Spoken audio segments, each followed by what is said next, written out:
అయితే 7 తుఫాన్లు వచ్చి అకాలమైనటువంటి వర్షాలతో వరదలతో రైతులు గత 30-40 సంవత్సరాలలో చూడనటువంటి నష్టాన్ని కష్టాన్ని చూసినటువంటి స్థితిలో ఒక్కొక్క రైతు ఒక్కొక్క పంటలో ఒక్కసారి నష్టపోవడం కాదు, పంటలో 3-4 సార్లు గతంలో ఎప్పుడూ లేనటువంటి విధంగా 2 సార్లు ఆకుమళ్ళు వేసి 2 సార్లు నాట్లు వేసి ఎకరానికి 40,000-50,000 రూపాయలు ఇవాళ మరి ఏదైతే క్రాప్ వరి ఇలాంటి పంటలు నష్టపోవడం కానీ, ఏదైతే 1,00,000-2 లక్షల రూపాయలు కమర్షియల్ క్రాప్స్ ఇవాళ రైతులు నష్టపోవడం కానీ, ఇటువంటి పరిస్థితి, ఇటువంటి నష్టం, ఇటువంటి కష్టం గత 30-40 సంవత్సరాల్లో ఆంధ్రప్రదేశ్ రాష్ట్రంలో చూడలేదని చెప్పి రైతు సోదరులే ఇవాళ చెబుతున్నటువంటి పరిస్థితి. మరి రైతులు ఇంత దయనీయమైనటువంటి పరిస్థితుల్లో, రైతులు ఇంత కష్టమైనటువంటి క్లిష్టమైనటువంటి స్థితిలో అటువంటి రైతుల్ని ఆదుకోవాల్సినటువంటి ప్రభుత్వం, అటువంటి రైతుల్ని ఆదుకోవాలి అని అంటే మరి ఏదైతే ఆ రైతులకి ఒక ఇన్పుట్ సబ్సిడీ కానీ, అదేవిధంగా ఆ రైతులకి ఒక ఇన్సూరెన్స్ ఇచ్చేటువంటి విషయంలో కానీ ఈ ప్రభుత్వం ఎంత ఘోరంగా వైఫల్యం చెందిందో మరి కళ్ళారా మనం ఈ సంవత్సరంలో మనందరం కూడా చూసినటువంటి పరిస్థితి. ఇవాళ రైతు పంట నష్టపోతే ఆ రైతుకు ఒక భరోసా కల్పించడానికి, ఆ రైతుకు ఒక ఆత్మస్థైర్యం ఇవ్వడానికి ఇన్పుట్ సబ్సిడీ అనేది అత్యంత అవసరం అనేటువంటి విషయం మరి ఈవేళ అందరికీ తెలుస్తున్నటువంటి విషయం. దురదృష్టవశాత్తు ఈ ఆంధ్రప్రదేశ్ రాష్ట్రంలో జగన్మోహన్ రెడ్డి అధికారంలోకి వచ్చినటువంటి ఈ సంవత్సరన్నర కాలంలో అరాకొరా ఇన్పుట్ సబ్సిడీ ఇచ్చి చేతులు దులుపుకుంటున్నటువంటి పరిస్థితి. ఆ అరాకొరా చేతులు దులుపుకునేటువంటి ఇన్పుట్ సబ్సిడీ కూడా రైతులు ఎంతో మోసం దగా చేస్తూ ఉన్నాడనంటే, గత తెలుగుదేశం ప్రభుత్వ హయాంలో హెక్టార్కి 16,000 రూపాయలు ఉన్నటువంటి ఇన్పుట్ సబ్సిడీని ఆ రోజు తెలుగుదేశం ప్రభుత్వం 16,000 రూపాయల ఇన్పుట్ సబ్సిడీని 20,000 రూపాయలకు ఏదైతే ఆ రోజు తిత్లీ తుఫాను దృష్టిలో పెట్టుకుని ఆ ఇన్పుట్ సబ్సిడీ 20,000 రూపాయలకి హెక్టార్కి పెంచి ఆ రోజు తెలుగుదేశం ప్రభుత్వం ఇస్తే ఈరోజు రైతులందరూ కూడా ఆశించారు. గత తెలుగుదేశం ప్రభుత్వంలోనే, గత చంద్రబాబు నాయుడు గారి హయాంలోనే హెక్టార్కి 20,000 రూపాయలు ఇన్పుట్ సబ్సిడీ ఇచ్చారు. మరి వేళ ఈ ప్రభుత్వం వచ్చిన తర్వాత సంవత్సరాలు గడిచే కొద్దీ కూడా ఖర్చులు పెరుగుతాయి కాబట్టి ఆ 20,000 రూపాయలని 25,000, 30,000 రూపాయలు చేసి రైతులకి ఇన్పుట్ సబ్సిడీ ఇస్తారేమో అని రైతులందరూ ఆశిస్తే ఈవేళ ఎక్కడా లేనటువంటి విధంగా ఇది రివర్స్ పాలన, ఇది రివర్స్ ప్రభుత్వం. 20,000 ఇన్పుట్ సబ్సిడీని 16,000 రూపాయలకు తగ్గించి ఈవేళ అరాకొర ఇన్పుట్ సబ్సిడీని ఈవేళ రైతులకు ఇచ్చి ఆ రైతులకి ఒక దగా మోసం చేస్తున్నటువంటి ప్రభుత్వంగా ఈరోజు ఈ వైసీపీ ప్రభుత్వం ఉన్నటువంటి పరిస్థితి ఈరోజు మనం చూస్తూ ఉన్నాం. ఇంకా ఇన్సూరెన్స్ విషయానికి వస్తే ఇంక ఎంత అన్యాయం అంటే, ఆ రోజు ఆయన పాదయాత్రలో, ఆ రోజు ప్రభుత్వంలోకి ఆయన వచ్చిన తర్వాత ఇన్సూరెన్స్ ప్రభుత్వమే కడుతుంది, రైతులు చెల్లించిన అవసరం లేదని ప్రకటనలు చేసి అటు రైతులు కట్టనివ్వకుండా ఇటు ప్రభుత్వం కూడా ఆ ఇన్సూరెన్స్ కట్టకుండా ఈవేళ రైతుల్ని నట్టేట ముంచినటువంటి పరిస్థితి ఈవేళ ఈ ఆంధ్రప్రదేశ్ రాష్ట్రంలో.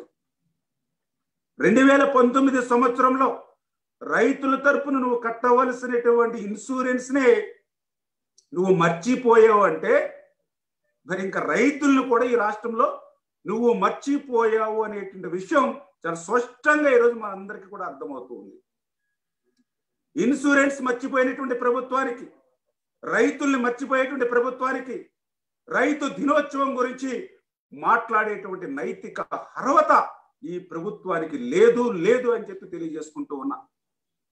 ఎంత అన్యాయం అంటే, మేము రైట్ ఇన్ఫర్మేషన్ యాక్ట్ లో చూసాం, ఏదైతే ప్రభుత్వం ఇచ్చినటువంటి సమాధానంలోనే చాలా క్లియర్ గా 2019 సంవత్సరానికి సంబంధించి భారతదేశంలో ఉన్నటువంటి 29 రాష్ట్రాల్లో ఆంధ్రప్రదేశ్ రాష్ట్రం తప్ప మిగిలినటువంటి రాష్ట్రాలన్నీ కూడా ఇన్సూరెన్స్ ని క్లెయిమ్ చేసుకుంటే ఆ ఇన్సూరెన్స్ ప్రీమియం ని ఆంధ్రప్రదేశ్ రాష్ట్రం కట్టకపోవడం వల్ల ఒకే ఒక రాష్ట్రం 2019లో ఇన్సూరెన్స్ ని రైతుకు అందించలేనిటువంటి పరిస్థితి.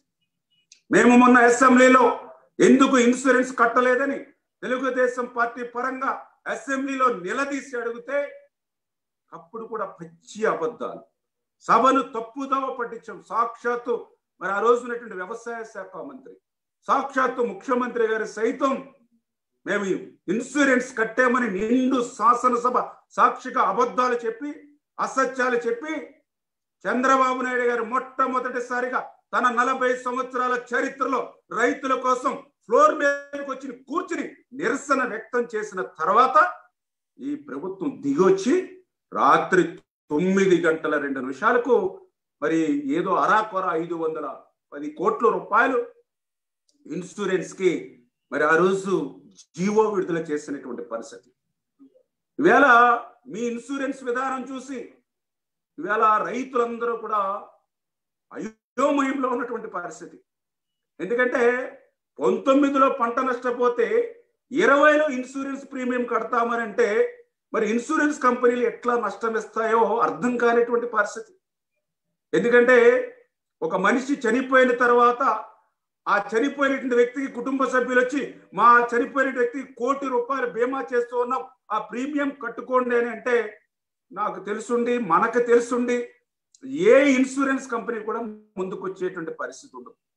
ఈ రకంగా ఈ యొక్క రైతుల్ని నెట్ట నిలువుగా మోసం దగ ఇవాళ ఇన్సూరెన్స్ చేస్తున్నటువంటి పరిస్థితి. ఈ 2019లో ఇన్సూరెన్స్ యొక్క దగ మోసం వల్లే ఇవాళ పెద్ద ఎత్తున రైతులు నష్టపోయినా కూడా వాళ్ళకి ఇన్సూరెన్స్ కూడా అందనటువంటి స్థితి.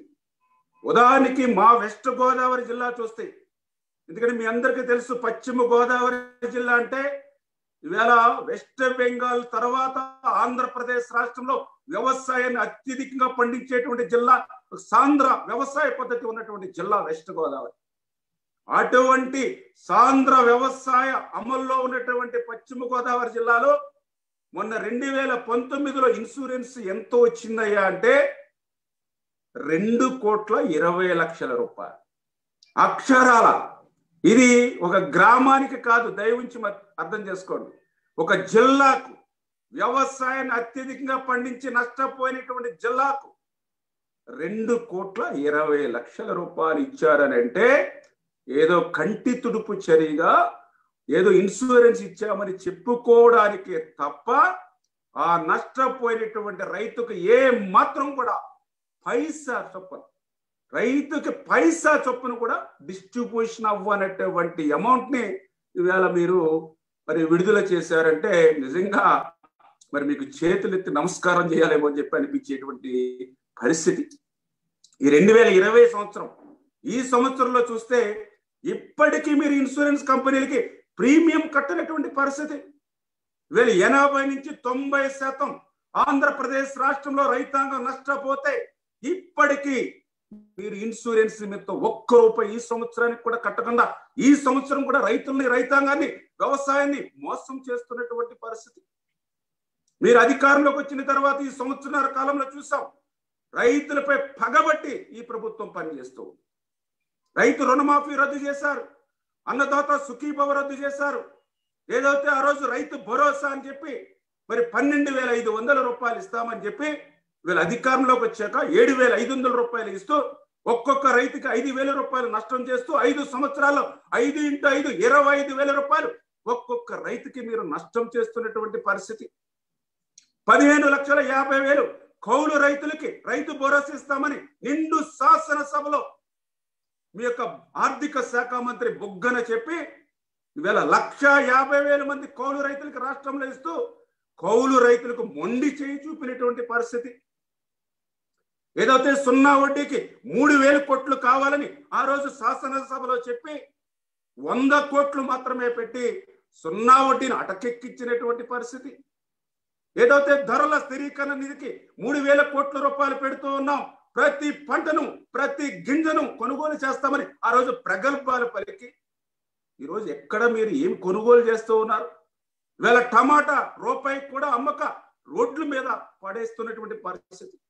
నేను అడుగుతూ ఉన్న ఇవాళ ఈ ప్రభుత్వాన్ని డైరెక్ట్ గా సూటిగా అడుగుతూ ఉన్నా, ఇవాళ ఎక్కడైనా ఒక రంగు మారినటువంటి ధాన్యాన్ని కానీ, ఎక్కడైనా మొలకెత్తినటువంటి ధాన్యాన్ని కానీ, ఎక్కడైనా ఒక గింజ మీరు ఈ రాష్ట్రంలో కొన్నారా? అంటే ఒక్క గింజ కూడా మీరు ఈ రాష్ట్రంలో కొన్నప్పుడు ఆ రైతు తక్కువ ధరకి అమ్ముకున్నాడా లేదా? ఇది వాస్తవమా కాదా? ఈ ప్రభుత్వం సూటిగా దీనికి సమాధానం చెప్పాలని చెప్పి ఈ యొక్క ప్రభుత్వాన్ని డిమాండ్ చేస్తూ ఉన్నా. ఏదైతే పోలవరం ప్రాజెక్టు మనందరికీ తెలుసు, ఆంధ్రప్రదేశ్ రాష్ట్రాన్ని ఒక భవిష్యత్తులో ఒక కరువు రహిత రాష్ట్రంగా మార్చేటువంటి ప్రాజెక్టు పోలవరం ప్రాజెక్టు. ఈ రాష్ట్రానికి ఒక జీవనాడి పోలవరం ప్రాజెక్టు. అటువంటి పోలవరం ప్రాజెక్టు చంద్రబాబు నాయుడు గారి హయాంలో మరి ఆ రోజు 5 సంవత్సరాల్లో 71% పూర్తవుతే, ఈ రోజు మీరు అధికారంలోకి వచ్చినటువంటి సంవత్సరన్నర కాలంలో 2% మాత్రమే మీరు పనులు ముందుకెళ్ళాయి. అంటే రైతుల మీద, వ్యవసాయం పట్ల మీకు ఏ విధమైనటువంటి శ్రద్ధ ఉంది అని చెప్పి నేను ప్రశ్నిస్తూ ఉన్నా.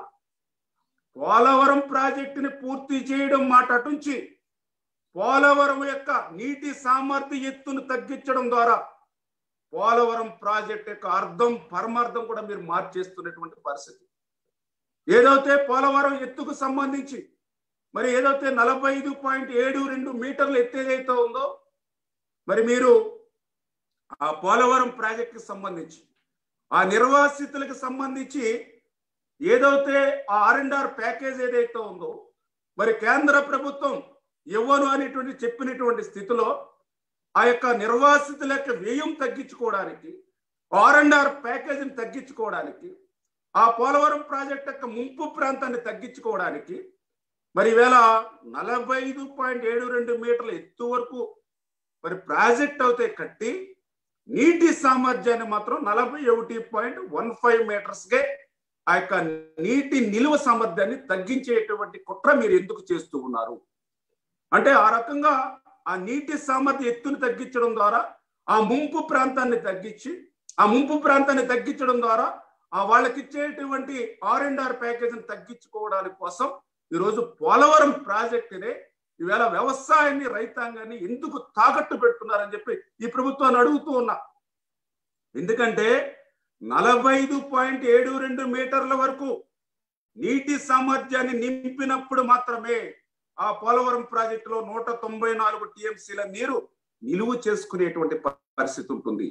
అట్లా కాకుండా ఏదైతే ఆ యొక్క ముంపు ప్రాంతాన్ని తగ్గించి ఆ నిర్వాసితులకు ఇచ్చేటువంటి ఖర్చులు తగ్గించుకోవడానికి మీరు 41.15 మీటర్స్ కి తగ్గిస్తే మరి ఏదైతే 115 TMCల నీరు మాత్రమే నిలువ ఉంటుంది. అది కూడా డెడ్ స్టోరేజీ, అది కూడా మినిమం డ్రాయింగ్ లెవెల్.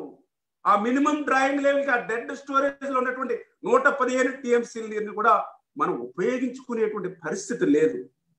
అంటే ఏదైతే పోలవరం ప్రాజెక్టు ద్వారా అటు శ్రీశైలం నుంచి రాయలసీమకు ఆ యొక్క గోదావరి జలాలు ప్రవహించాలని ఎట్లా అనుకున్నాము, ఏదైతే ఈ యొక్క పోలవరం ప్రాజెక్టు నుండి ఉత్తరాంధ్రకు గోదావరి సుజల జలాలు ఎట్లా ప్రవహించాలనుకున్నామో అవన్నీ కూడా ఈ యొక్క నీటి నిలువ ఎత్తు సామర్థ్యాన్ని తగ్గించడం ద్వారా సాధ్యం కాదు. అంటే నువ్వు ఇక పోలవరం అర్థం పరమార్థం కూడా మార్చేసేటువంటి పరిస్థితి. అంటే ఆ పోలవరం R&R ప్యాకేజీని కూడా ఇవాళ కేంద్రాన్ని మీరు అడగలేకపోతూ ఉన్నారంటే, కేంద్రాన్ని మీరు నిలదీయలేకపోతూ ఉన్నారంటే, ఆ రోజు చెప్పారు నాకు 25 మంది మరి పార్లమెంటు సభ్యుల్ని ఇవ్వండి, కేంద్రాన్ని మెడలు ఉంచుతానని ఆ రోజు చెప్పి ఈరోజు అధికారంలోకి వచ్చిన తర్వాత మరి 22 మంది ఎంపీలని, 6 రాజ్యసభ సభ్యుల్ని, దగ్గర 30 మంది నీకు పార్లమెంటు సభ్యులు ఉంటే ఈవేళ నీ కేసుల కోసం, నీ ఆస్తుల కోసం పోలవరం ప్రాజెక్టుని తాకట్టు పెట్టేటువంటి హక్కు ఈ జగన్మోహన్ రెడ్డికి ఎక్కడిది అని చెప్పి ఈవేళ రాష్ట్ర రైతాంగం తరఫున ప్రశ్నిస్తున్నాం అని చెప్పి తెలియజేస్తూ ఉన్నా. ఈరోజు ఏదైతే యాంత్రీకరణ ఆ రోజు చంద్రబాబు నాయుడు హయాంలో మరి పెట్టుబడులు తగ్గించాలి, దిగుబడులు పెంచాలనేటువంటి ఆలోచనతో యాంత్రీకరణకు 50 నుంచి 75%, మన పొరుగునటువంటి మిగులు బడ్జెట్ ఉన్నటువంటి తెలంగాణ, తమిళనాడు వంటి రాష్ట్రాలు కూడా ఇవ్వనటువంటి సబ్సిడీ ఆ రోజు power tillers, combined harvesters, oil engines అన్ని కూడా 50 నుంచి 75% సబ్సిడీతో 5 సంవత్సరాలు ఇచ్చాం. ఈరోజు నేను అడుగుతూ ఉన్నా, రైతు ప్రభుత్వాన్ని చెప్పుకునేటువంటి ఒక జగన్మోహన్ రెడ్డి గారు ఈ సంవత్సరన్నర కాలంలో ఎక్కడైనా యాంత్రీకరణ నిమిత్తం ఒక్కటంటే ఒక్క యంత్రం కాదు, కనీసం బరకం కూడా ఇవ్వలేనటువంటి పరిస్థితిలో ఈరోజు ఈ రాష్ట్ర ప్రభుత్వం ఉన్నటువంటి స్థితి. ఇవాళ ఏదైతే వెనుకబడినటువంటి జిల్లాలు ఏవైతే ఉన్నాయో, అప్లాండ్ ఏరియా ఏదైతే ఉందో, ప్రత్యేకించి రాయలసీమ ప్రాంతం ఏదైతే ఉందో, మరి వీళ్ళందరికీ కూడా డ్రిప్ ఇరిగేషన్ అనేది ఎంత అవసరమో ఆవశ్యకతో మనందరికీ తెలుసు. ఆ రోజు చంద్రబాబు నాయుడు గారి హయాంలో 90% సబ్సిడీతో డ్రిప్ ఇరిగేషన్ ఇస్తే, ఈ సంవత్సరన్నర కాలంలో నువ్వు ఎక్కడైనా డ్రిప్ ఇరిగేషన్ ఎక్కడైనా చేసావా అని చెప్పి ఈరోజు జగన్మోహన్ రెడ్డి గారిని అడుగుతూ ఉన్నా. ఆ రోజు దిగుబడులు పెంచాలని, ఆ రోజు ఏదైతే మైక్రో న్యూట్రియంట్స్ ఏవైతే ఉన్నాయి 100% సబ్సిడీతో, ఆ రోజు జింకు, మెగ్నీషియం, ఐరన్, బోరన్ లాంటి మరి మైక్రో న్యూట్రియంట్స్ అన్ని కూడా ఆ రోజు మేము సబ్సిడీతో ఇచ్చాం. ఈ సంవత్సరన్నర కాలంలో ఎక్కడైనా ఏ రైతుకైనా ఎక్కడైనా మీరు ఒక్క మైక్రో న్యూట్రియంట్ మీరు ఎక్కడైనా సప్లై చేశారా అని చెప్పి నేను అడుగుతూ ఉన్నా. అంటే వీటన్నిటికంటే కూడా ఇంకా ఎంత అన్యాయం, ఎంత దారుణం అంటే, మరి ఈవేళ ఆంధ్రప్రదేశ్ రాష్ట్రంలో ఈవేళ ఏదైతే అప్లాండ్ ఏరియాస్ ఏవైతే ఉన్నాయో వీళ్ళందరికీ కూడా ఉచిత విద్యుత్ అనేది వ్యవసాయానికి ఒక ఆక్సిజన్ లాంటిది.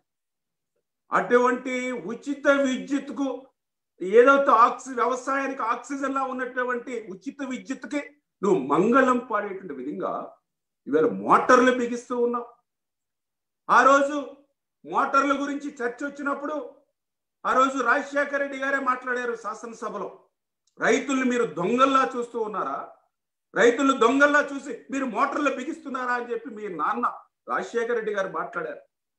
అంటే ఈ రోజు మళ్ళీ జగన్మోహన్ రెడ్డి గారు ఆ రైతుల దగ్గర, వ్యవసాయం దగ్గర మోటార్లు బిగిస్తున్నారని అంటే ఈవేళ మీరు రైతులు దొంగల్లా చూస్తున్నారని ఈవేళ జగన్మోహన్ రెడ్డి భావిస్తున్నారా లేదా అని చెప్పి సమాధానం చెప్పమని అడుగుతూ ఉన్నా.